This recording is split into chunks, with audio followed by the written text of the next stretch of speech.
Τώρα που δοστήκαμε λίγο καλύτερα, με κάλεσε εδώ ο κύριος Πέτρος για να σας μιλήσω για τις σπουδές. Εγώ έκανα τις πρώτες σπουδές, Bachelor Master στην Ελβετία, στη Λοζάνη, στο γαλλικό μέρος. Τώρα παρακολουθώ ένα δεύτερο Master στην Basel, στο γερμανικό μέρος. Ένα ενδιαφέρον πράγμα που πρέπει να ξέρετε αν θέλετε να σπουδάσετε στην Ελβετία είναι ότι εκεί κάτω μιλούν τρεις γλώσσες στην ίδια χώρα. Μιλούν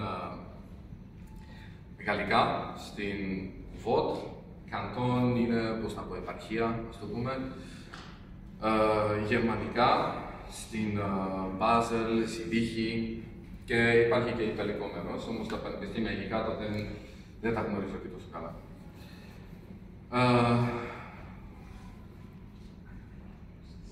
Τι έτος είστε εσείς? Πες, εγώ στην τελευταίο έτος. Τελευταίο έτος, του Bachelor. Master. Δεν είναι εδώ πέρα, δεν έχουν κάποιες. Στην ουσία έχει κάνει χρόνια κοντραμπάσο. Τρίτο χρόνο της ξεκίνησα. Ναι. Το δικό σου. Ωραία. Μαζί μου έχει κάνει άλλο τρία, δηλαδή σύνολο 6. Ναι, ξέρεις. Σωστά. Όταν τους ανέλαβα, στην μέση εδώ, μόλις έφερε. Αχα. Ωραία, οπότε δεν είναι σε μια επίπεδο μπάτσμα, ασχολούμαστε τόσο. Αλλά έχουν δει το τεστ το πρώτο μέρος, όμως έχουν κάνει, το Κουσεβίτσι έχει δει το πρώτο μέρος. Ωραία. Ναι, είναι σιγά σιγά. Η μόνη που είναι εδώ πέρα, που by the way έχει να κοιτάει η Ελβετία, αλλά είναι ακόμα πολύ νωρίς. Φαντάζομαι ότι είμαστε τέταρτη θέση, αν δεν κάνω λάθος. Τι ηλικία γύρω? Από το γυμνασίο του πάρει χρόνο. Είναι ήδη, συγγνώμη. Και ο Γιάννης είναι δεύτερη γυμνασίου, σωστά. Δεύτερη. Εντάξει, δεν είναι και τόσο νωρίς. Ναι, το ξέρω. Οκ. Και βασικά εσύ τι... 17. Είσαι 17. Οκ, αυτό ήθελα να πω. Αν θέλετε να σπουδάσετε στο εξωτερικό, είναι πολύ σημαντικό να γνωρίζετε ποιους καθηγητές είναι και πού, βασικά. Επειδή εγώ βρήκα τον καθηγητή μου στο YouTube, honestly. Ο πρώτος μου καθηγητής ήταν ο Πέτρου Ιούγα. Είναι ένας εξαιρετικός κοντραμπασίστας, παίζει κομμάτια για βιολί στο κοντραμπασί, είναι τρέλος. Όμως, το θέμα είναι ότι to structure it a little bit better. Υπάρχουν 5 πράγματα τα οποία είναι τα πιο σημαντικά όταν θέλετε να πάτε σπουδές στο εξωτερικό. Πρέπει να βρείτε έναν καθηγητή, τον οποίο σας αρέσει. Το είδος μουσικής, πρώτα το είδος μουσικής βασικά που θέλετε να κάνετε. Αν είναι κλασική μουσική, αν είναι jazz, αν είναι maybe composition, δεν ξέρω. Και να δείτε ποιο πανεπιστήμιο σας δίνει τα παραπάνω opportunities. Όπως έλεγα τον καθηγητή, είναι σημαντικό να είστε ανοιχτόμυαλοι, να ψάχνετε στο ίντερνετ, στο YouTube, how the double bass should sound for you. Για μένα ήταν αυτός ο Πέτρου Ιούγα, αλλά πριν αρχίσω αυτό θα πω, ήμουν μαθητής στο μουσικό λύκειο στην Πάφο, άρχισα με ηλεκτρικό μπάσο, όμως η διευθύντρια δεν... She lied to me a little bit. Έκανα την εξέταση με Metallica, News, Disturbed στο ηλεκτρικό μπάσο. Είχα και πάντα με κάποιους μαθητές από το Λύκειο ήδη, εγώ ήμουν στο γυμνάσιο. Μετά την εξέταση με παίρνει τηλέφωνο με εμένα, εντάξει, οκ, συγχαρητήρια, πέρασες την εξέταση, αρχίζεις Δευτέρα μαθήματα μπάσου. Σε αυτή τη τάξη, παίρνω σε μια τάξη που μου είπε και βρίσκω αυτό το πράγμα χαμέ. Και εντάξει, πάω να φύγω, όμως λέει μου η καθηγήτρια ότι έπρεπε να κάνω μάθημα μαζί της, επειδή it was my turn. Και πώς να πω, την μίσησα πάρα πολύ εκείνη τη διευθύντρια, εκείνη τη στιγμή. Επειδή εγώ ήμουν σε άλλο direction. Όμως, σιγά σιγά κατάλαβα ότι το contrabasso και η κλασική μουσική για μένα ήταν ο σωστός δρόμος. Δεν θα γίνει κάτι τέτοιο σε όλους, δεν ξέρω γιατί αποφασίσατε contrabasso να παίξετε και πώς έφτασες εδώ. 11 χρονών. Ο παράδειγμα μου, έλα, επειδή άκυψε το σύστημα της αρχής, είπε μου πάνε, έλα, να μixούμε μουσική, να γραφείς, αλλά θέλω. Εκείνος επήγε, μετά από λίγες μέρες, δεν μου μάνα να πάω εγώ, δεν του ότι πες καλά πάω, να παίξω και εγώ, μετά, εσύ σύστημα. Και ναι.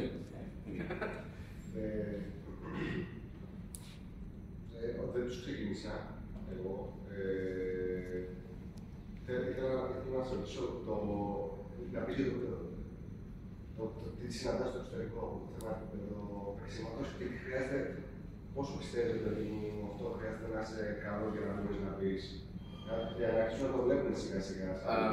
Νομίζω ότι πρέπει να είσαι καλός οπουδήποτε να μπεις. Δεν έχει ένα επίπεδο εδώ ή στο εξωτερικό. Είναι μια νοοτροπία νομίζω που είναι λίγο λανθασμένη. Μόνο στο εξωτερικό υπάρχει παραπάνω tradition, ας το πούμε, στην κλασική μουσική. Ειδικά στην Ελβετία, ξέρω για τους κοντραμπασίστες, οι παραπάνω γνωστοί κοντραμπασίστες που είναι και καθηγητές είναι εκεί. Ας πούμε, ο Πέτρο Ιούγκα, ο Ρόμαν Πάτκολο, που είναι ο καθηγητής μου τώρα. Ο Ρόμαν Πάτκολο παίζει ένα πολύ σημαντικό ρόλο στην ομάδα κοντραμπάσου και στην Opera House, στη Ζηρίχη, στην όπερα. Ποιος άλλος είναι εκεί κάτω, ο Βίστε Μπιόβε, νομίζω τον έχετε ακουστά, κέρδισε το Ποτεσίνι. Είναι επίσης καθηγητής στην Ζηρίχη. Έχει πάρα πολλούς και βιολί και ρεατσέλο, οι πιο γνωστοί έρχονται εκεί κάτω. Δεν μπορώ να εξηγήσω ακριβώς γιατί. Maybe it's the salary. Το οποίο αυτό είναι άλλο πράγμα που πρέπει να σκεφτείτε όταν διαλέγετε τη χώρα που θέλετε να σπουδάσετε και eventually μετά να μείνετε. Η ζωή όμως είναι λίγο ανακατεμένο όπως το λέω τώρα, αλλά όπως θα το πω. Η ζωή δεν είναι πάρα πολλά πιο ακριβή από εδώ. Εντάξει, θα πάει κάποια μέρα να τρως το εστιατόριο, έχεις και εσύ ένα λίγο πρόβλημα. Όμως, αν πας να κάνεις normal grocery shopping, λίγο πιο ακριβά. Ένα πολύ σημαντικό πράγμα είναι ότι οι σπουδές στην Ελβετία είναι πολύ φθηνές. Στα παραπάνω πανεπιστήμια, τα οποία είναι σημαντικά στη Λοζάνη, στην Ζηρίχη, στην Μπάζελ, είναι γύρω στα 1.100 το χρόνο. Δεν είναι. Είναι πολύ πιο φθηνό από την Νότια. Ναι. Πολύ πιο δεν ξέρω τι σχολές είναι τόσο. Επειδή εκεί κάτω, γι' αυτό έλεγα έχουν tradition στη μουσική, ειδικά στην κλασική, επειδή όπως είπα, η Ελβετία είναι χωρισμένη σε επαρχίες και κάθε ομάδα επαρχιών σε διαφορετικές γλώσσες, αλλά μερικές επαρχίες they have subvention for music and arts. Και ειδικά η Βόντ, το γαλλικό μέρος, Basel Stadt, Landschaft, που σπουδάζω τώρα είναι το ίδιο, είναι για τέχνες, οπότε είναι κάπου στα 1.100-1.600 το χρόνο είναι το tuition. Scholarships που μπορεί να πάρει κάποιος. Υπάρχουν πάρα πολλά scholarships επίσης. Αυτά είναι καλύτερα να τα δείτε στο ίντερνετ, επειδή honestly μερικά από αυτά είναι μόνο για τόπιους. Αλλά υπάρχουν τώρα RAND Culture Funds. Δεν τα θυμάμαι τώρα από όνομα όλα αυτά, αλλά μπορώ να τα βρω στο ίντερνετ αν θέλετε να τα στείλω κάπου. Υπάρχουν πάρα πολλά, όμως η ζωή του μαθητή δεν βρίσκω και τόσο ακριβή. Υπάρχουν πάρα πολλά opportunities για collaborations με διαφορετικές ορχήστρες. Πριν να μιλήσω αυτό, όταν έλεγα τον είδος μουσικής, εκεί στο εξωτερικό είναι οι σπουδές. Bachelor είναι το πρώτο μέρος των σπουδών και μετά Master είναι το δεύτερο μέρος. Θα ξεχωρίζουν έτσι επειδή το Bachelor είναι ένα γενικό, ας το πούμε. Εντάξει, σε μερικά πανεπιστήμια μπορείς να διαλέξεις τα ονομάζουν modules, εξειδικεύσεις. Αλλά δεν είναι και σε τόσο ψηλό επίπεδο όπως το Master. Τα Master είναι πολλά πιο εξειδικευμένα. Μπορείς να διαλέγεις Master Soloist, Master in Orchestra Interpretation, Performance, Pedagogy. Στο πρώτο πανεπιστήμιο που σπούδασα, το Master που διάλεξα ήταν το Master in Orchestra Performance. Λίγο παράξενο επειδή ο καθηγητής στον οποίο σπούδασα ήταν exclusively soloist. Πάρα πολύ καλό στο contrabass, όμως δεν ήξερα ακριβώς how to be a team player, πώς να παίζεις σε μια ορχήστρα, πώς θέλουν να παίξεις σε μια εξέταση για να βρεις θέση στην ορχήστρα.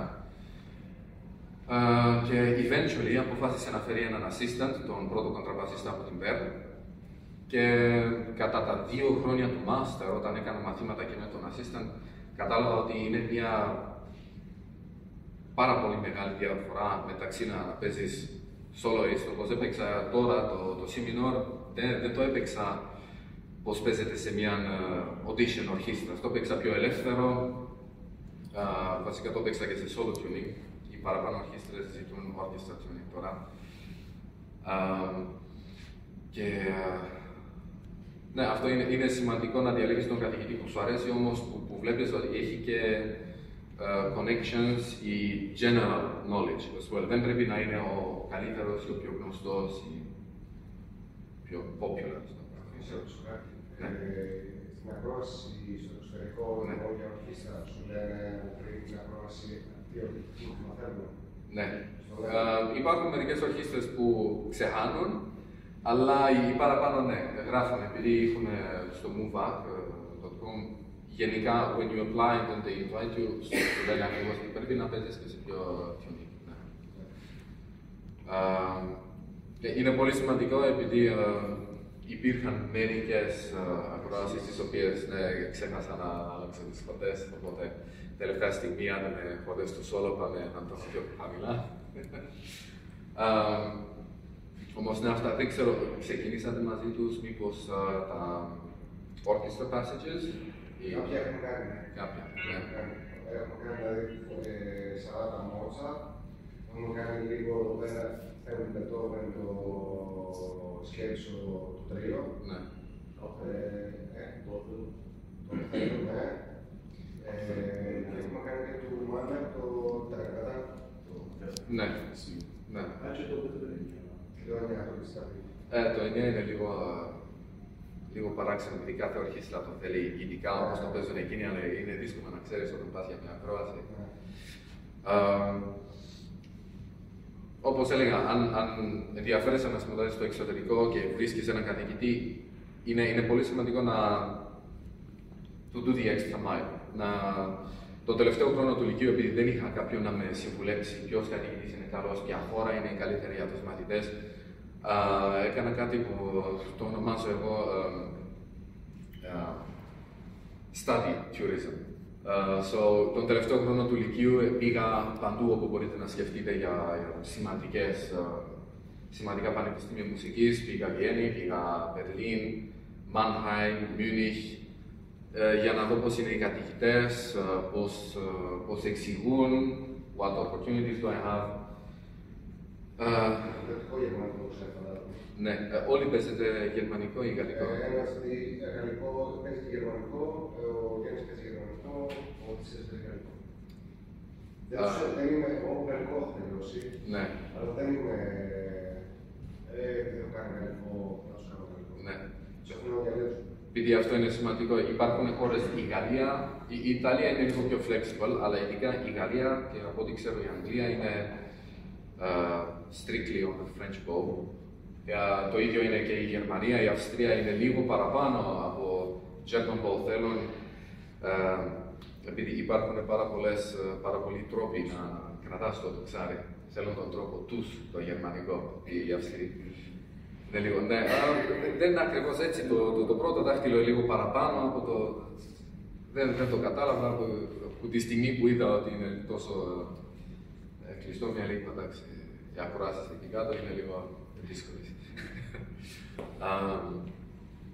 So, yeah, do the extra mile, go everywhere. Αν βρεις έναν καθηγητή που σου αρέσει, στο ίντερνετ είναι σημαντικό να βρεις και που έχει master classes ή just contact him directly και ζητά μια trial lesson. Επειδή είχε πολλούς που είδα και εγώ στο ίντερνετ, ήταν πολλά ενδιαφέρον, έπαιζαν σε διαφορετικές ορχήστρες, so a lot of opportunities. Συγγνώμη, σε διακοπή, γιατί πάνω σε αυτό θέλω να πριν προχωρήσεις άλλο θέμα. Για πες μου, πόσο σημαντικό είναι να έχεις τον καθηγητή από πριν για να κάνεις μάθημα, ποιοι είναι οι κίνδυνοι που μπορείς να δεις εάν δεν το κάνεις αυτό. Εάν δεν το κάνεις, μπορείς να φτάσεις στο δεύτερο έτος του bachelor και να καταλάβεις ότι εντάξει, έφτασα σε ένα επίπεδο επειδή είναι αδύνατο να μην μάθεις κάτι από έναν καθηγητή. Αλλά ας πούμε στο δεύτερο έτος του bachelor έφτασα σε αυτό το επίπεδο and now I'm stagnating. Επειδή δεν ξέρει τι να μου εξηγήσει ή πώς να μου το εξηγήσει. Μπορεί εκείνος τον βλέπω παίζει καλά, όμως δεν ξέρει να μου εξηγήσει τι κάνει εκείνος ακριβώς με το δοξάρι, γιατί ακούεται τόσο καλά. Δεν είναι διαφορετικό το παιδαγωγό σου το... Ναι, είναι πολύ σημαντικό να είναι και καλός παιδαγωγός ο καθηγητής. Ο καθηγητής μου ήταν εξαιρετικός, όχι τόσο στην παιδαγωγία, όμως στην τεχνική του κοντραμπάσου. Τα είχε όλα τόσο ξεκάθαρα σε αρταράκια. Δεν ήξερε να τα εξηγήσει σε άλλον άτομο, όμως είχε τα εκείνος πολύ οργανωμένα και τα καταλάβαινες αμέσως. Ναι, είναι πάρα πολύ σημαντικό, γι' αυτό είπα του the extra mile, του master classes, talk to the teachers, αν έχεις την ευκαιρία. Ναι, αυτό. Το δοξάρι που παίζεις δεν πρέπει να είναι κάτι, επειδή ο πρώτος μου καθηγητής μου έδωσε αυτό το δοξάρι, πρέπει να μείνω έτσι, για πάντα. Αν στέκομαι όταν παίζω, πρέπει να μείνω έτσι, επειδή δεν I'm afraid to try. No, try new things. Όταν άρχισα και εγώ στο Λύκειο, στο μουσικό στην Πάφο, η καθηγήτρια μου έπαιζε με γαλλικό δοξάρι. Το ενδιαφέρον πράγμα είναι στα μαθήματα έπαιζε με γαλλικό δοξάρι, ότι την έβλεπα στην αρχή έπαιζε με γερμανικό. Αλλά εγώ δεν ήξερα τη διαφορά εκείνο τον καιρό, όπως δεν ερώτησα ποτέ. Τώρα μόνο που βλέπω παλιά βίντεο ή φωτογραφίες, είμαι like, okay. Λίγο. So, experiment, αν έχεις την ευκαιρία να πιάσει ένα γερμανικό δοξάρι, αν παίζει με γαλλικό ή αντίθετα, επειδή ο καθένας έχει διαφορετικό σώμα, τα χέρια είναι πιο μακριά, πιο κοντά, τα δάχτυλα το ίδιο. The main thing στο contrabass είναι to be comfortable. Already this instrument is very big. It's very difficult to handle. So if you're not comfortable, you will start having pains and it's not going to work. Usually it's at the back, the pain. So that's why I say experiment a lot. Επίσης, η χώρα είναι σημαντική, βρίσκεις τον καθηγητή, οι παραπάνω καθηγητές στο εξωτερικό είναι σε παραπάνω χώρες, σε παραπάνω πανεπιστήμιο. Ο καθηγητής μου ήταν και Γερμανία, στη Μάνχαιμ και Ελβετία, στη Λοζάνη. Και διάλεξα τη Λοζάνη επειδή πήγα, είδα το πανεπιστήμιο στη Μάνχαιμ. Ήταν πιο ωραίο αυτό της Λοζάνης, πιο μοντέρνο, πιο μεγάλο. Ακούγεται μικρό, δηλαδή ενώ να σ' αρέσει το πανεπιστήμιο. Και να έχεις το ίδιο καθηγητή. Ναι. Και ο μέρος που θα πας, βρες την ψυχολογία. Ναι, είναι ένα ψυχολογικό πράγμα. Καταλαβαίνεις πού είναι οι αίθουσες, πώς είναι οργανωμένο. Εντάξει, μερικά πράγματα θα τα μάθεις πιο αργά, δεν μπορείς να τα ξέρεις. Η διοίκηση, for example, καθηγητής, χώρα. Και πώς συζήτησες πριν για το επίπεδο, νομίζω ότι το πιο σημαντικό είναι, αν σου αρέσει το κοντραμπάσο ή η μουσική γενικά, δεν θα νιώθεις, αν έχεις πάθος, δεν θα νιώθεις την δουλειά που πρέπει να κάνεις για να φτάσεις σε ένα επίπεδο.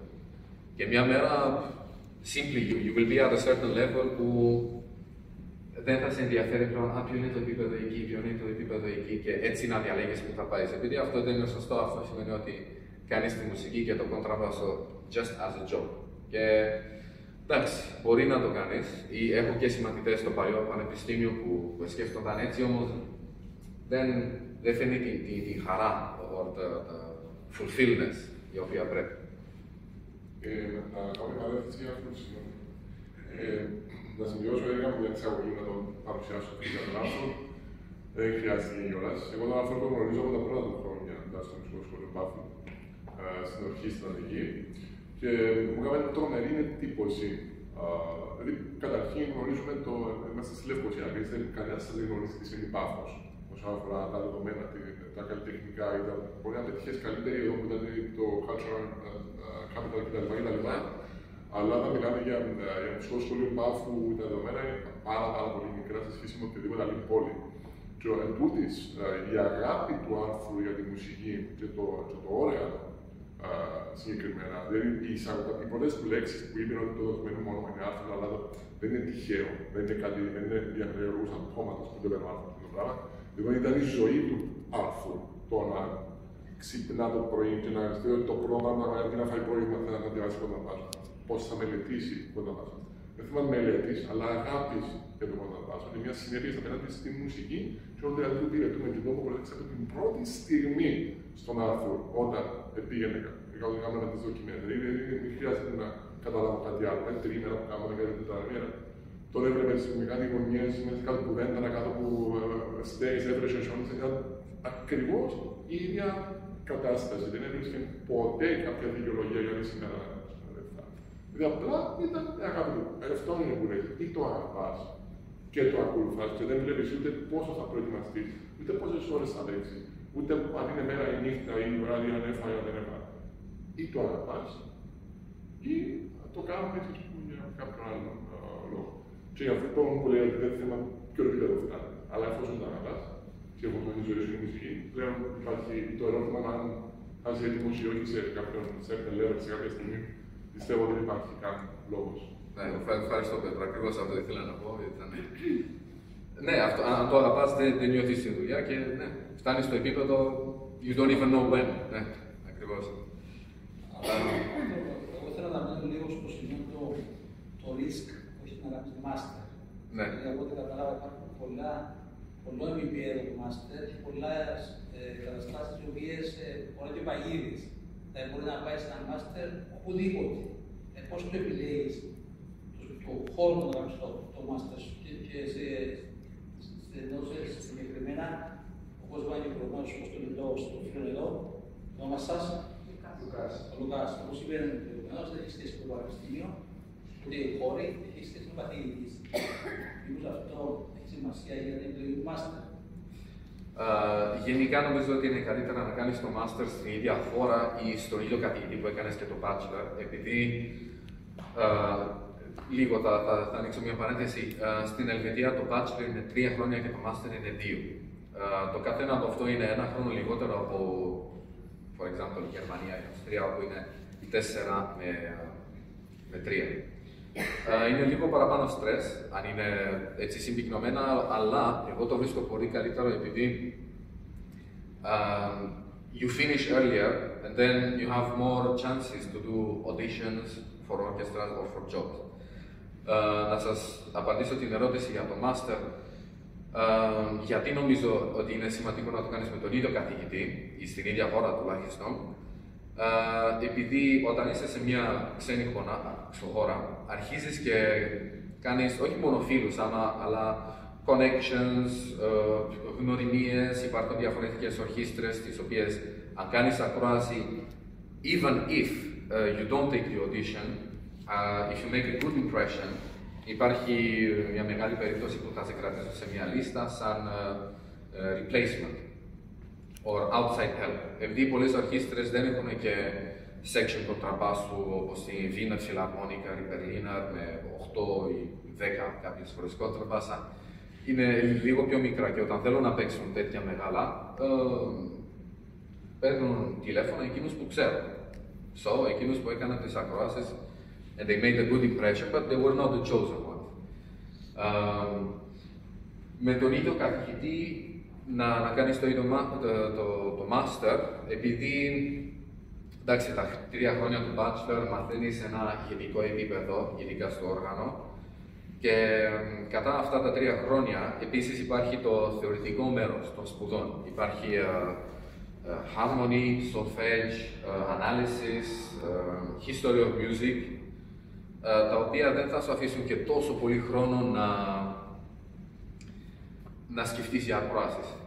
Οπότε το master, ναι, θα δουλέψεις με τον καθηγητή για ακροάσεις, για for an eventual workplace. Δεν νομίζω ότι υπάρχει risk με ποιο master διαλέγεις, φυσικά δεν υπάρχουν παγίδες. μετά από τα 3 χρόνια του bachelor, γενικά βρίσκεις ακόμα παραπάνω από even more than what you thought before you start your university, τι είδος μουσικής θέλεις να κάνεις. Γι' αυτό λέω το bachelor είναι γενικό, μαθαίνεις τεχνική και μετά το master αρχίζεις και σκέφτεσαι, ok, το επίπεδο μου είναι εδώ και τώρα τι θέλω να κάνω. Θέλω να παίξω σε μια συμφωνική ορχήστρα, θέλω να παίξω σε μια chamber orchestra, σε opera orchestra, or just be a chamber musician or a soloist. Μετά αυτά τα 3 χρόνια νομίζω είναι αρκετά ξεκάθαρο για να μπορείς να διαλέξεις. Εγώ διάλεξα την ειδίκευση Orchestra Interpretation επειδή την βρήκα την πιο useful as a diploma but also as knowledge. Επειδή υπάρχουν σε κάθε είδος ορχήστρας ή ensemble υπάρχει διαφορετικός τρόπος να παίξεις. Σε μια ανακρόαση στην συμφωνική ορχήστρα πρέπει να δείξεις πως είσαι πάρα πολύ ρυθμικός, πως έχεις στάμινα, έχεις ενέργεια για να παίξεις for long periods of time and that you have a big sound, a possibility to make a big sound. On the other hand, μια ανακρόαση στην όπερα και τώρα το δεύτερο master που κάνω, το κάνω in specialization in opera interpretation and a minor in jazz. Επειδή στην όπερα την βρήκα, ειδικά για την ορχήστρα, είναι η μουσική την οποία την παίζεις με το λιγότερο ego possible. Επειδή, on one hand you play underneath the stage, αλλά it's a dedication more to the music rather than to the performance on the stage. When people start applauding at the end of a concert, you feel a sort of fulfillment because they are applauding the music that you did. They're not applauding your presence on the stage. Which, για μερικούς, εντάξει, είναι σημαντικό να είσαι εσύ ο άνθρωπος εκεί στη σκηνή και όταν είσαι νέος είναι ακόμα πιο σημαντικό. Για μένα είναι ακόμα σημαντικό, όμως σιγά σιγά καταλαβαίνω ότι η μουσική είναι προτεραιότητα. Οπότε, απάντηση στην ερώτηση, δεν υπάρχουν παγίδες, δεν υπάρχει risk. Το master που διαλέγεις, μπορείς να κάνεις και δεύτερο, όπως έκανα εγώ. Δεν υπάρχει, there is no possibility to get stuck in a single area. Μόνο όταν, όπως είπα πριν, κάνεις το contrabass μόνο για μία δουλειά και τότε ακόμα πριν αρχίζεις τις σπουδές, σκέφτεσαι, εντάξει, πού θα δουλέψω. Οπότε, ναι. Ναι. Επειδή αφήνεις και συγκεκριμένο επίπεδο τώρα, θέλω να μου πεις πώς ήταν όταν ξεκίναγες, όταν υπήρχε κάτι δύσκολο, είτε σε κομμάτι είτε σε άσκηση, πώς το approach σου να εξελίχθηκες και τι έχει αλλάξει τώρα. Honestly, η οργάνωση ήταν το μεγαλύτερο πράγμα που άλλαξε. Επειδή αρχικά, δεν ξέρω αν κάνετε τις σπουδές στη Simantl. Είμαστε στο Method Book. Ναι. Δεν έχουμε τελειώσει τη δουλειά με εσένα. Σωστά. Άντε να το σκιάσεις και πες πόσο σημαντικό είναι το ετούτς. Εγώ τα έχω τελειώσει. Όλα. Είμαι στην παράσου, φαντάσου. Η Λέρα είναι. Ναι. Πες πόσο σημαντικό είναι τα ετούτς. Εντάξει, τώρα είπες ότι τα τέλειωσες, είναι δύσκολο για μένα, επειδή δεν τα τέλειωσα. Βρίσκω ότι είναι πολλά σημαντικά τα etούds. Ειδικά που είσαι, όταν ξεκινάς ένα όργανο, είναι σημαντικό να κάνεις etούds. Αλλά για μένα, they started to become a little monotonous at some point. Και είναι αλήθεια, θα είναι δύσκολο κάθε μέρα να ξυπνάς. Even if you have the passion for music, κάθε μέρα ξυπνάς, okay. Σήμερα πρέπει να κάνω το 10ο ετού του Storchengraben. Οκ, good. Θέλω να το κάνω. Λίγο δύσκολο. Γι' αυτό είναι σημαντικό να έχεις πάντοτε μια balance μεταξύ etoods και κομμάτια, τα οποία μαθαίνεις. Είναι λίγο δύσκολο σαν μαθητής εσύ να ξέρεις ποια κομμάτια μπορούν να σε βοηθήσουν στο μέλλον. Γι' αυτό είναι σημαντικό καθηγητής να ξέρει, να σου πει μπορείς να κάνεις την Eccles Sonata, for example, η οποία είναι γενικά ένα σημαντικό κομμάτι για το contrabass να μάθεις να το παίξεις, αλλά στο μακρινό μέλλον δεν θα σε βοηθήσει για μια ανακρόαση. Για μια συναυλία δεν έχω ακούσει και πάρα πολλούς να παίξουν τέτοια κομμάτια. Οπότε οι σπουδές είναι πάρα πολύ σημαντικές, όμως για μένα τι με βοήθησε παραπάνω ήταν οι special exercises για το τοξάρι, για το δεξί χέρι γενικά, για το αριστερό χέρι. Ο καθηγητής μου είναι Ρουμάνος, έρχομαι και εγώ από τη Ρουμανία και εκεί κάτω έχουμε ένα πολύ μεγάλο tradition για το κοντραμπάσο. Η ιστορία του κοντραμπάσου εκεί κάτω αρχίζει 1800 κάτι με τον Ιώσεφ Προύνα που ήταν από τη Βιέννη.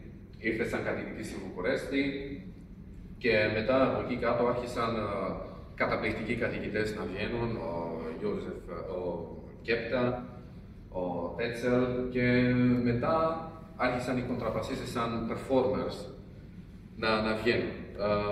Όπως είπα, ο Πέτρου Γιούγκα, υπάρχει στην Αμερική επίσης ο Πετρίνη Ροτάρο.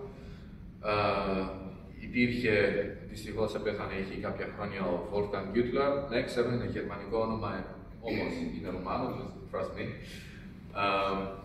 Υπήρχαν πάρα πολλοί και ο Doreen Mark που he oriented himself more towards pedagogy. Και όταν ξεκίνησα το κόντραμπάσο και ειδικά με αυτό το καθηγητή μου, τον Πέτρου Γιούγκα, άρχισα να σκέφτομαι γιατί υπάρχουν τόσο πολλοί που έφυγαν στο εξωτερικό, κατάφεραν να κάνουν ένα όνομα, τι ήταν διαφορετικό. Και σιγά σιγά με έμαθε ο καθηγητής μου γιατί αυτές οι τεχνικές, οι exercises ήταν για μένα παραπάνω από ό,τι etude του Simandl, Storch, Raben, παραπάνω από ό,τι αυτά τα δύο μπορούσαν να κάνουν για μένα. Επειδή είναι τεχνικές για agility, για intonation, για precision. Οπότε ναι, οι σπουδές είναι σημαντικές, αλλά αν βρεις επίσης special techniques είναι πιο σημαντικό. Το σημαντικό είναι να βρεις τον καθένα μαθητή how he reacts best. Αν είναι ένας μαθητής που μπορεί να μείνει συγκεντρωμένος για 1,5-2 ώρες για να κάνει 1 ή 2 etudes, ok. Αν όχι, εντάξει, βρίσκω πως είναι καλύτερα. You do these exercises and then you play a little bit with the scale, which scale you played in, which mode, for example, and the speed. Έτσι κατάφερα εγώ, επειδή εντάξει, αυτό το πρόβλημα με τη συγκέντρωση την είχα. Δεν νομίζω να την έχω πια, ελπίζω. Όμως, I could not stay for too long on a certain thing. Πόση ώρα πριν πας στο εξωτερικό, πόση ώρα διάβαζες? Τι έκανες, πες πόση ώρα διάβαζες, τι έκανες μέσα σε αυτήν την ώρα της μελέτης? Εντάξει, θα πατήσω λίγο παράξενα τώρα, 12 ώρες την ημέρα. Όμως δεν είναι αληθινό διάβασμα. Δεν σημαίνει ότι 12 ώρες πρέπει να παίξεις κοντραμπάσο. Δεν μέτρησα, most of the time I don't count how many hours I practice. Γενικά προσπαθώ κάπου στις 4 ώρες, αλλά υπήρχαν μέρες που ναι, έπαιζα και 6 και 8, αν ήμουν in shape. Αν είχα ένα κομμάτι το οποίο ήθελα να μάθω, το μάθαινα σε 1-2 μέρες, επειδή δεν ήξερα. I didn't know any better. Στο εξωτερικό, στη σχολή, φαντάζομαι να παίζετε άλλο κομμάτι, σωστά, κάθε μήνα. Στο Master τώρα, όχι στο Bachelor, δεν ξέρω. Ούτε στο Bachelor, επειδή υπάρχουν εξετάσεις, στη Λοζάνη υπάρχει εξέταση στο τέλος του πρώτου έτους, για να δείξεις ότι είχες πρόοδο από την entry exam. Ναι. Μετά έχεις ένα recital όταν τελειώνεις το Bachelor και μετά ακόμα ένα recital όταν τελειώνεις το Master. Δεν είναι ανάγκη να μάθεις καινούργια κομμάτια κάθε μήνα. Obviously, it's very good αν μπορείς να το κάνεις. Είχαμε κάθε μήνα συναντήσεις. Και Ας μην ήταν έτοιμο τελείως το κομμάτι. Είναι σημαντικό, ναι. Τουλάχιστον είναι ένα μέρος του κομματιού, ένα movement, κάτι, ναι. Είναι σημαντικό να το έχεις αυτό, επειδή it's always moving, always something new. Αλλά έχει και σημασία to have a little bit of stability. Να διαλέγεις ένα κομμάτι, ok, τώρα κάνω το Dittersdorf, το Van Hal, οτιδήποτε. Εντάξει, θα κάνω γρήγορα τώρα το πρώτο movement επειδή θέλω να το μάθω, όμως είναι σημαντικό να έχεις το discipline για να έρθεις πίσω, ok, τώρα I'm taking the same movement and I'm cleaning everything. Yeah. Οπότε... Do you have this method of Romanian? Is it a method or do you have just oral exercise? Ο καθηγητής μου προσπαθεί τώρα, ο πρώην καθηγητής μου, Πέτρο Ιούγκα, προσπαθεί τώρα να γράψει ένα βιβλίο, το οποίο να βάλει όλες αυτές τις τεχνικές. Όμως είναι λίγο δύσκολο να τις γράψεις. Επειδή, ναι, it's more word of mouth type of exercises. Επειδή ο καθένας, όπως είπα πριν, you change the scale, you change the speed, you change the mode in which you play it. Οπότε, μπορώ να σας δείξω βασικά λίγο.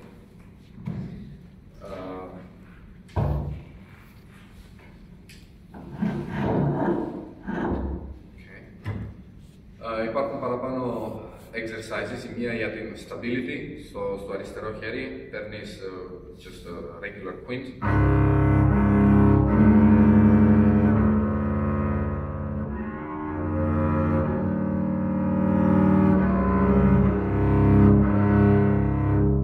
Και μετά εσύ πόσο καιρό έχεις για warm-up ή για practice εκείνη την μέρα, αποφασίζεις αν θα το κάνεις half tone every time ή θα πάεις whole tone ή μόνο να περνάς από τις χορδές, επειδή τέτοια πράγματα είναι δύσκολα να τα γράψεις. Scales ήταν κάτι που ο καθηγητής μου έλεγε ότι είναι πάρα πολύ σημαντικό και είναι αλήθεια. Όμως, όχι ακριβώς, υπάρχουν μερικές exercises οι οποίες δεν είναι και τόσο σημαντικό να σκεφτείς, ok, θα την κάνω στην G-sharp minor τώρα. It's not the point. The point is for agility.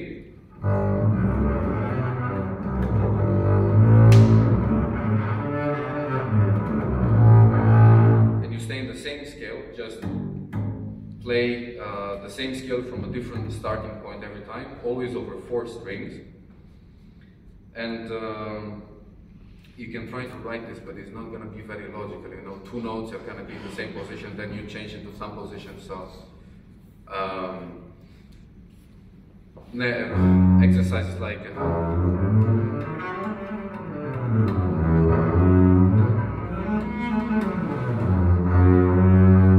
then you start doing thumb position over all 4 strings.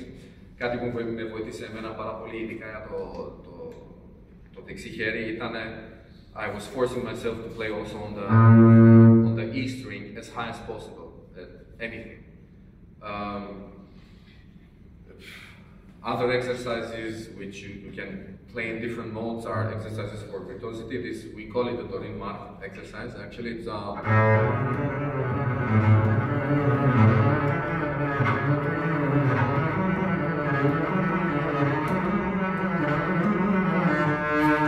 this we played in G major because it's easier because we play it on the G string. And this you can play it in different modes. You can play it in a minor.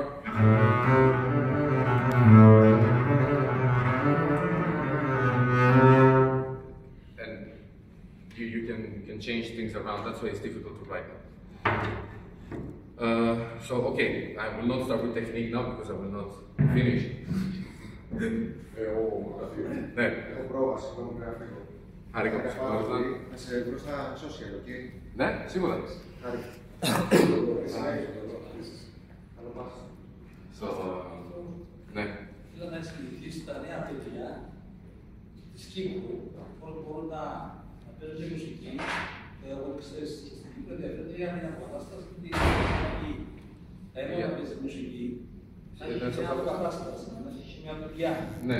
Τι εισηγείς τα νέα παιδιά, όλες να πάνε εξωτερικό στο μέλλον να δουλέψουν σε μεγάλες πόλεις και στις μεγαλοπόλεις.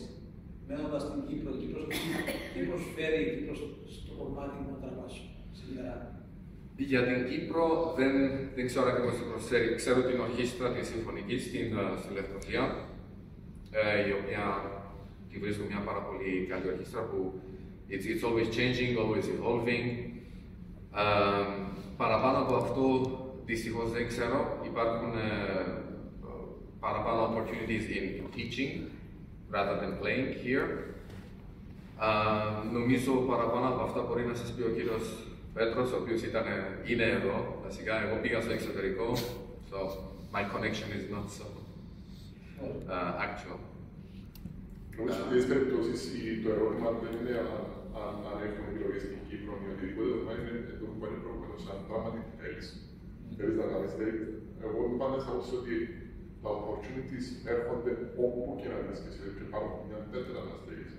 Να έρχονται τα opportunities, φτάνει πραγματικά το στόχο σου να μην είναι δεν πάω για το τη δουλειά, διότι το έχουμε εργάσει προηγουμένως. Στην Κύπρο, εδώ που συνεχώς παλεύουμε προφανώς, το είναι προφανές να δημιουργηθούν περισσότερες υποδομές για να μπορέσουν να απορροφήσουν, να φιλοξενήσουν τα παιδιά τα οποία πλέον είναι πολλά, τα οποία βρίσκονται στο εξωτερικό. Το ίδιο ρωτούμε εμένα, ως μαέστρος τι κάνουμε στην Κύπρο. Το αγιώμα ομάδα ως μαέστρος θα κάνουμε στην Κύπρο.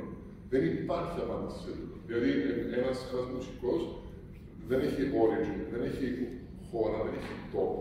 Εγώ, ας πούμε, στο εξωτερικό διευθύνω, έρχομαι στην Κύπρο, έρχομαι στη διευθύνση του Πανεπιστημίου Κύπρου, έρχομαι στη Συμφωνική Ορχήστρα.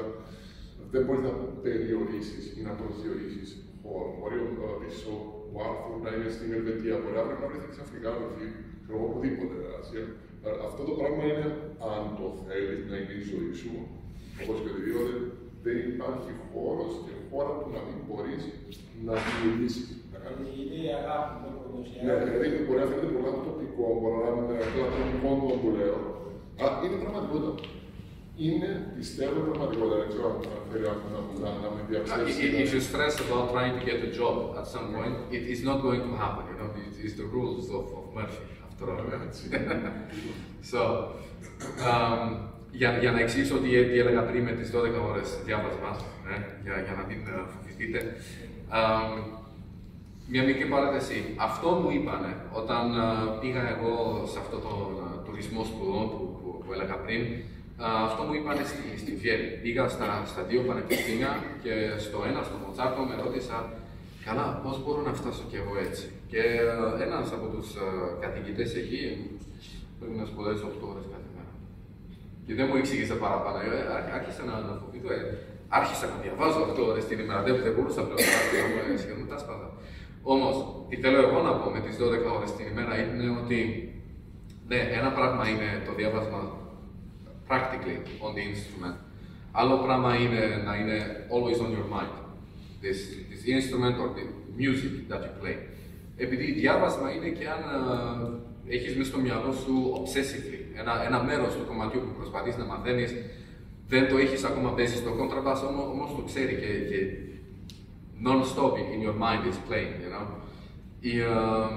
Εκείνη η τεχνική που είδες στο YouTube, αυτός ο μεγάλος κοντραπασιάς που έκανε ricochet, 8 νότες στο ίδιο δοξάνι, σκέφτεσαι εντάξει πώς το έκανε. Αυτό το εννοώ σαν διάβασα, αν το σκέφτεσαι συνέχεια. Και αν καταφέρεις, αν σου έχει, basically, if it comes naturally, not if you manage to, if it comes naturally, να σκέφτεσαι αυτά τα πράγματα κάθε στιγμή της ημέρας, όπως είπα πριν, φτάνεις σε ένα επίπεδο και δεν ξέρεις πότε, when you achieved it or how. So, το διάβασμα, το πρακτικό, βρίσκω ότι το πιο efficient είναι 4-5 ώρες την ημέρα. Δεν υπάρχουν και λόγοι να παίξεις παραπάνω, επειδή χάνεις την... you lose your concentration, you lose your physical abilities. Επειδή, εντάξει, το contrabass, Μανώλη, ευχαριστώ πάρα πολύ. Αυτό το contrabass είναι πολύ εύκολο να παίξεις, αλλά γενικά τα contrabass έχουν much tougher string than other instruments. Το cello μπορείς να το παίξεις τώρα, σπάζεις τις χώρες. Μου έγινε πολλές φορές, because I also studied violin making, I prepared a lot of instruments και τώρα έχω ένα παλιό γαλλικό βιολί και προσπαθώ κάποιες μέρες όταν τελειώνω το διάβασμα στο contrabass, προσπαθώ κάποιες μέρες να παίξω. Και έχω σπάσει νομίζω 4 σετ ήδη. I'm not even trying at this point, you know, so... Ναι, αυτό λέω για το διάβασμα στο contrabass. It's challenging, it's physically demanding, so don't overdo it. I mean, don't get stressed. You know, I have to learn this piece right now, so να κάνεις. Δεν ξέρω τι άλλες ερωτήσεις μπορεί να έχετε για σπουδές στο εξωτερικό και εδώ, η τεχνική στο contrabass, αλλά έχετε. Θέλω να ρωτήσω, είναι οι νεαροί καλύτερα, πάρα πιο μεγάλοι νεαροί να ρωτήσω. Ναι. Οτιδήποτε, και τεχνική και... Έπαιζες γαλλικό, Ναι. Άρχισα με γαλλικό. Ναι. Ξέρεις που. Ναι. Εκείνη ήταν η πρώτη καθηγήτρια μου. Ναι, άρχισα με γαλλικό, όμως σιγά σιγά δεν μπορώ να εξηγήσω γιατί άρχισα να έχω προβλήματα με τέντονες. Μπορεί επειδή τα δάχτυλα μου ήταν λίγο πιο μακριά, δεν ξέρω. Όμως όταν το κρατούσα το δοξάρι ένιωθα πως δεν είχα αρκετή δύναμη. Ο ήχος που έβγαζα δεν ήταν και... όχι ο σωστός, αλλά δεν ήταν εκείνος που ήθελα. I had more agility with the French bow. Η αλλαγή χορδών ήταν πολλά πιο εύκολο, όμως... Στην Ελβετία, όταν τελειώνεις το bachelor και το master, πρέπει να κάνεις κάθε φορά μια thesis, bachelor thesis, να γράψεις κάπου στις 20 σελίδες, νομίζω, για κάτι που σε ενδιαφέρει. Μπορεί να είναι για ένα κομμάτι που θα παίξεις στο recital, μπορεί να είναι για οτιδήποτε. Εγώ διάλεξα να γράψω για την ιστορία του contrabass, επειδή είναι ένα όργανο το οποίο δεν το γνωρίζω πολύ. Και είναι πολλά small details, όμως που τα βλέπεις. Αυτό το contrabass έχει π.χ. ένα round back, μερικά contrabass έχουν ένα flat back. So, τα δοξάρια, το γερμανικό, το γαλλικό, άρχισαν να αναρωτιούμε και οι πληροφορίες ήταν λίγες, γραμμένες, όμως οι παραπάνω ήταν τι εγνώριζαν οι άνθρωποι, word of mouth. So, το γαλλικό δοξάρι δεν υπάρχει για το contrabass, επειδή δεν είναι σωστά που το ονομάζουμε γαλλικό και γερμανικό δοξάρι, και τα δύο έρχονται από την Ιταλία, original. Μόνο που στην Northern Italy, επειδή δεν είχαν καθηγητές contrabass, οι καθηγητές ήταν για cello, δίδασκαν και contrabass. Οπότε το δοξάρι ήταν για το violoncello βασικά. Ναι. Το γερμανικό, όπως το λέμε τώρα, έρχεται από την Ιταλία, νομίζω έχετε τον ακουστά, τον Dragonetti. Ναι. He invented a type of double bass bow, actually. Και κρατιόταν έτσι, όπως το γερμανικό τώρα. Δεν ξέρω από πού έφτασε αυτό το όνομα, δεν το ήβρα ούτε στην σπουδή μου. Όμως, γι' αυτό έλεγα, πρέπει να βρει ο κάθε μαθητής πώς είναι πιο... how it's better, how it's more comfortable. Άλλες ερωτήσεις? Και πότε άλλαξες σφαίρια? Κάπου στον 1 χρόνο πριν να άρχισω τις σπουδές στην Ελβετία. It was a little bit at the limit. Όμως άλλαξα τον καιρό που άρχισα το Cyprus Young String Soloists, επειδή εκεί ήταν ο βοηθός του καθηγητή που πήγα να σπουδάσω, ήταν ο Χριστόφ Τσάροφ. Cyprus String Soloists το έχεις εσύ τώρα, όταν κατάλαβα. Ναι. So, άρχισα εκεί κάτω, and I just started experimenting, at some point. Δεν σκεφτόμουν πώς πρέπει, σκεφτόμουν πώς ήταν καλύτερη για μένα. Το ίδιο είναι και στο contrabass, αυτό έλεγα. Αν στέκεσαι, it's okay, but you have to feel comfortable. Κάτι άλλο? Εσύ για ένα κομμάτι που έπαιξες για auditions, για να πεις στο βάρσιο, τι ζήτησαν? Γενικά όλα τα πανεπιστήμια ζητούν more or less standard, ένα κλασικό, ένα ρομαντικό και ένα μπαρόκ κομμάτι. Για τα παραπάνω δεν είναι ανάγκη να είναι το ολόκληρο κομμάτι. Από ό,τι θυμάμαι, νομίζω στο κλασικό κοντσέρτο έπαιξα το πρώτο και το δεύτερο μέρος. Ρομαντικό έπαιξα μια μικρή σονάτα κάπου στα 6 λεπτά και το μπαρόκ έπαιξα αυτό την έκαλυψη σονάτα. Αν θυμούμαι σωστά. Στο κλασικό τι παίξατε, πρώτο δεύτερο μέρος του. Νομίζω έπαιξα το καπούτσι κοντσέρτο. Ναι. Ναι, όμως αυτό έλεγα για τα κομμάτια. Πρέπει να ξέρεις ποιο είναι σημαντικό, ποιο θα σε βοηθήσει στο μέλλον. Επειδή το καπούτσι το έπαιξα, το ξέχασα. Αν έπαιζα το Van Halen ή το Dietersdorf, το ήξερα από παραπάνω χρόνια και θα ήταν πιο useful τώρα, επειδή στις εξετάσεις στις ορχήστρες για θέση ζητούν ένα κλασικό κομμάτι, οπότε Dietersdorf ή Van Halen, και ένα ρομαντικό κομμάτι, οπότε είναι η Πουσερίνσκι. Ναι. Οτιδήποτε άλλο για... Το γαλλικό και το γερμανικό, οι ορχήστρες το ζητούν ή εξαρτάται από κάθε μουσικό πώς το βολεύει. Δεν έχει σχέση, δεν είναι recognitive από την ορχήστρα. They started being traditions. Δεν είναι ακριβώς η ορχήστρα, ειδικά που ζητά είναι παραπάνω η χώρα. Γι' αυτό έλεγα η Γαλλία γενικά ζητά γαλλικό. If I apply with the German bow to France, they will not even invite me to the audition because it's not going to work. Υπάρχουν χώρες με τις οποίες δουλεύουν και τα δύο, και το γαλλικό και το γερμανικό. Στην Ελβετία είναι έτσι. Μοντε Κάρλο, επίσης. Μερικές ορχήστρες στην Αγγλία, νομίζω. Ολλανδία, they're not very strict, αλλά από ό,τι ξέρω οι παραπάνω είναι με το γαλλικό δοξάρι. Ο μόνος καθηγητής που ξέρω με το γερμανικό είναι ο Σορίνο Τσίνσκι στο Χρόνικεν. Οπότε, I'm not sure. Η Αμερική είναι ελεύθερα. Οι παραπάνω εκεί παίζουν με γαλλικό, όμως δεν τους ενδιαφέρει. Εκεί το επίπεδο μουσικής αρχίζει να ψηλώνει παραπάνω, όμως δεν έχουν, they don't have the infusion of outside traditions or knowledge. Οπότε εκεί είναι ο κάθε βοσκός, όπως θέλει. Ναι. Τεχνική. Ερωτήσεις. Όχι.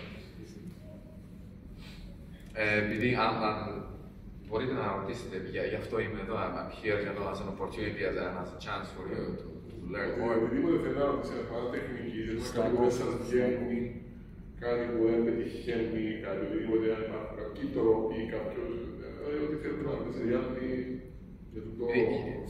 Θα έχετε την ευκαιρία να με ξαναρωτήσετε αυτά τα πράγματα, αν θέλετε να δουλέψουμε μαζί, επειδή θα δώσω masterclasses στην Ρουμανία στο Snagov μεταξύ 14 και 19 Ιουλίου, όπου θα μπορούμε... Ναι. Δεν είναι το κάνω, φυσικά ναι. Οπότε μπορούμε εκεί να δουλέψουμε intensive, είναι 5 μέρες, οι οποίες I'm planning to do intensive masterclasses on whatever the student needs. Technique, learning repertoire, επίσης θα κάνω και coaching και mental preparation για σπουδές, για ορχήστρες, για οτιδήποτε collaborations έχετε ή μπορεί και για συναυλίες. Νομίζω ότι θα ήταν σημαντικό για εσάς να δείτε επίσης, δεν ξέρω αν ήδη κάνατε κάτι masterclasses με εξωτερικούς. Ναι, είχα κάνει το Δεκέμβριο, το πέρασμα Δεκέμβριο, με τον principal της Athens State Orchestra, ο Κώστας Καμπογιάννης. It was a really nice masterclass, very, very beneficial. Ωραία. Masterclass. Όμως εννοούσα masterclass όπου εσείς να πάτε σε άλλη χώρα να δείτε επίσης πώς είναι και όχι. Οπότε αυτή η ευκαιρία νομίζω θα ήταν πολύ σημαντική από τους μαθητές για να δουν πώς είναι και αλλού. To get over, because a lot of students I saw, they are afraid of new things, they are afraid of going into the unknown or experimenting. And I think these kind of master classes in outside world. What we do now is we have the summer music academy, the first days of the first week of July. Yes. And every year we invite teachers. This year we had a violin and a cello teacher, but from next year, every year is expanding. Yes. And so every year is more and more, and I'm sure that next year will be in the certain level as well, so as to be really beneficial. So this year, if it's violin and cello, all the more reason, for. Yeah, of course. Yeah. So the practice never stops, δεν υπάρχει holidays. Εντάξει, για το καλοκαίρι έμπαιζε. No, they will be there. They will be working with Lucas as well, of course, the ensembles, quartets, and everything quintets. But I need them, of course, to look out for other opportunities for master classes, for some competitions, let's say, some certain kinds of competitions, and overall to see, to observe what's going on, rather than in Cyprus, of course, it's everything so limited. So, I don't like the word to use the word limited, because it's still developing. It's still a lot of chances to why not create another orchestra or create ensembles, create the tradition. I'm saying always about now, about a certain moment that we talk about. Unfortunately, the opportunities, generally not only opportunities for playing artistic, but educational opportunities as well. The limitation of Cyprus like an island. Yes, of course. I mean, to observe different orchestras, different opera houses or whatever. But in any case, of course, we have so many opportunities now to travel and see different kinds of ensembles and everything. My question will be actually for students, for new students. I mean, we have a student, we have Odysseus who now he studies for some months for double bass. And what you would say to a student who starts now, who actually took the double bass rather than more than somehow rather than interest than I just woke up in the morning and I want to learn double bass. What you would say about the potential and the motivation that a student like his or Giannis or whatever, the age that they are, how they would consider, how they would observe the instrument like the music as such now? That's an interesting question. Είναι λίγο δύσκολο για να εξηγήσεις κάποιου πώς να χρειαστεί τη μουσική. Όμως, ναι, τώρα που αρχίζει το contrabass, σκέφτομαι πως the short answer is just listen to your teacher for now. Μέχρι ένα επίπεδο, ναι, ξέρω ότι ως τώρα έλεγα experiment, try new things, αλλά μέχρι ένα επίπεδο είναι σημαντικό να ακούεις τον καθηγητή σου, τι σου λέει και να μάθεις. Όταν έχεις τη βάση, you can start working from there, what actually works for you. So, for now, οτιδήποτε σκεφτεί ο καθηγητής ότι είναι καλύτερα για τον μαθητή, νομίζω ότι αυτό πρέπει να ακούσει. Μάλιστα with the potential of anything, it's not easy to see it, especially at this age, at a young age. So just give it time. I think it's the best answer. It's important to be patient. I always say, sorry for this, let this step here.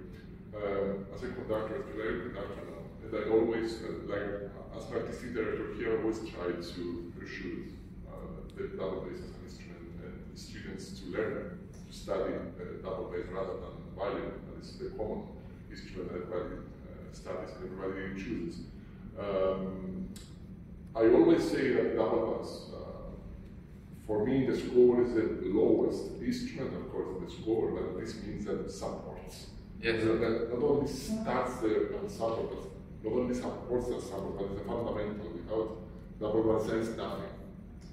Without the piccolo, everybody can play anything on the ensemble, but without the double bass, without the bass line, there is nothing. So, how to find the interest into the instrument that's so huge and sometimes is so absolutely difficult and, let's say, to play, you think that it's one of the most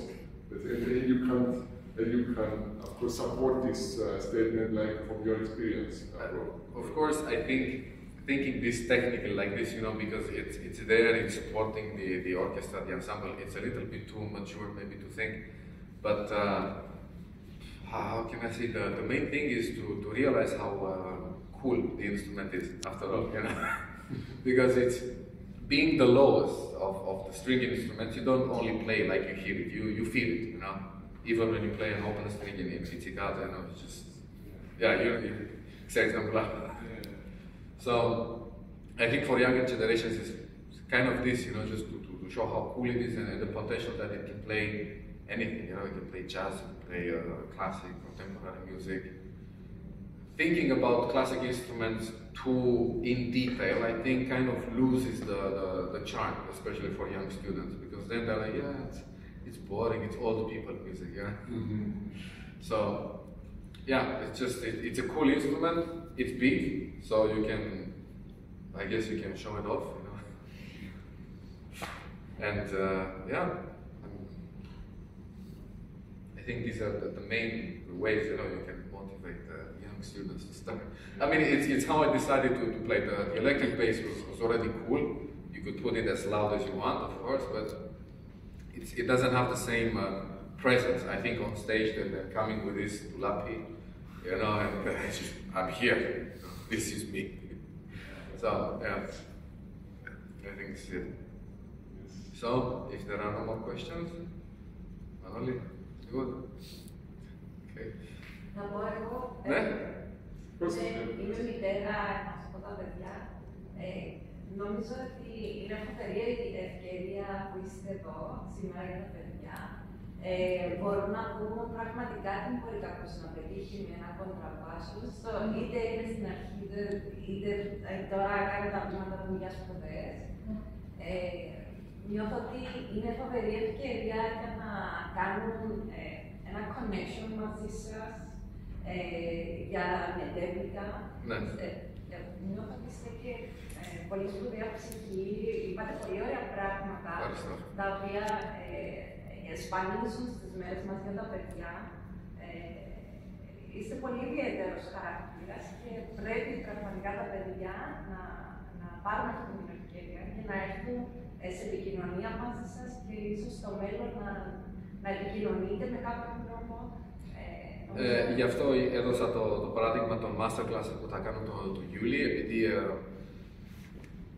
as I said, it's a great opportunity to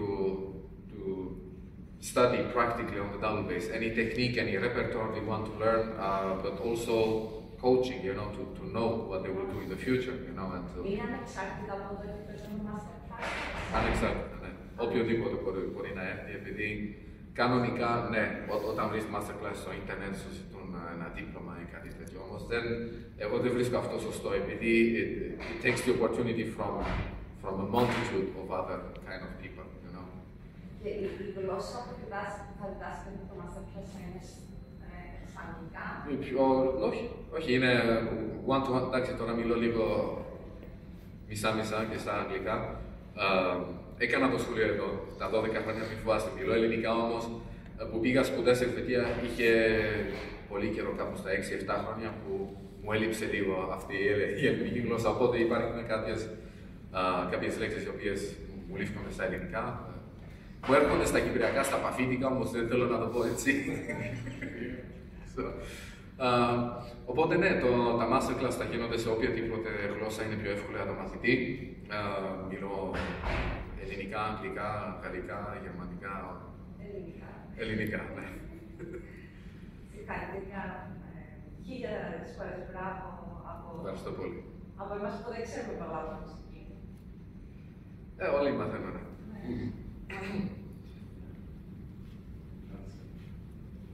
Άντε να μην φοβάσαι, οτιδήποτε θέλετε να ρωτήσετε, γι' αυτό είμαι εδώ. Οτιδήποτε, να σας δείξω κάτι, να...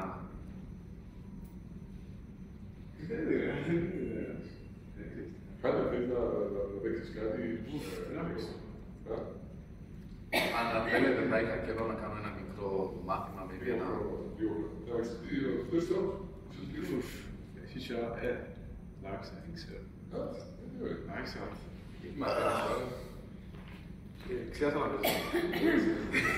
Αν είναι πιο εύκολο μπορείς να πιέσεις το κακό σου. Καλό πως είναι τούτο. Είσαι οκ. Ναι, αλλά είσαι όλο κοινικά. Να παίξεις κάτι. Επίσης παίζω γαλλικό. Άρθρο. Είναι το δικό σου. Να πω ή όχι, το ξέρεις. Πέρα πώς. Τι είναι εκεί. Είναι γερμανικό. Εσύ είναι γαλλικό. Έπαιζα γερμανικό παλιά. Γιατί όλα. Τσι.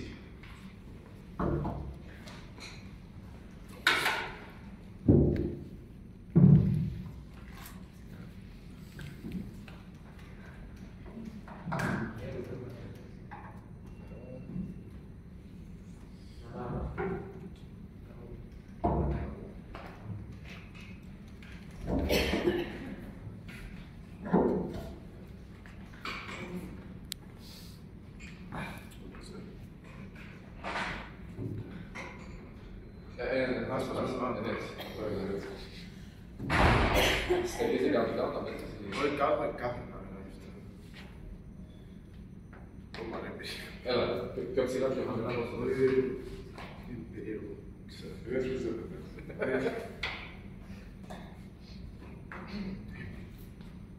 It's good for the core. Ναι, απλά...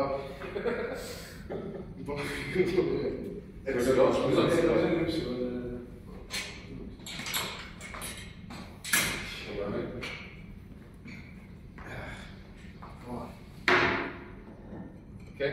Mas queste quando le picciare su. Spiegale.